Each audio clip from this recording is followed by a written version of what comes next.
You need to understand a bit about the history of the x86 chip to be able to understand why floating point is done the way it is. The original 8086 processor did not include floating point. Floating point calculations were done in the software by a collection of routines that emulated a floating point processor. Then the 8087 processor was added as a coprocessor to perform floating point operations. It may or may not have been installed, so software was written to use the processor if it was present, or use the library if not. Things stayed this way for a while. The 802.86 and the 803.86 both did floating point using math coprocessors that may or may not have been present in the machine. The presence of the math coprocessor would cause some software to run faster because operations were being emulated with integers in software.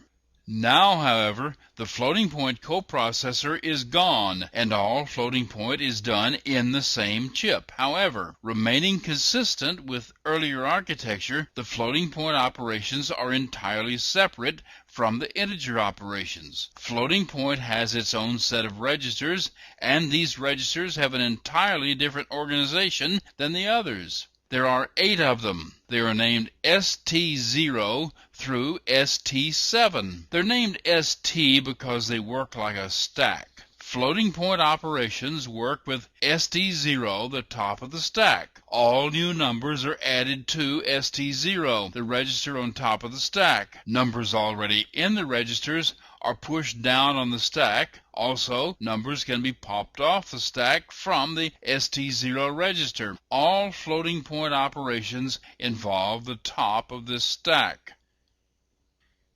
The floating point process has its own flag register or condition codes, status codes. These are completely separate from the flags you've seen so far. You can't even branch according to these flags, but you can copy the flags, so there are some things that you can do, and I'll be showing you how that works.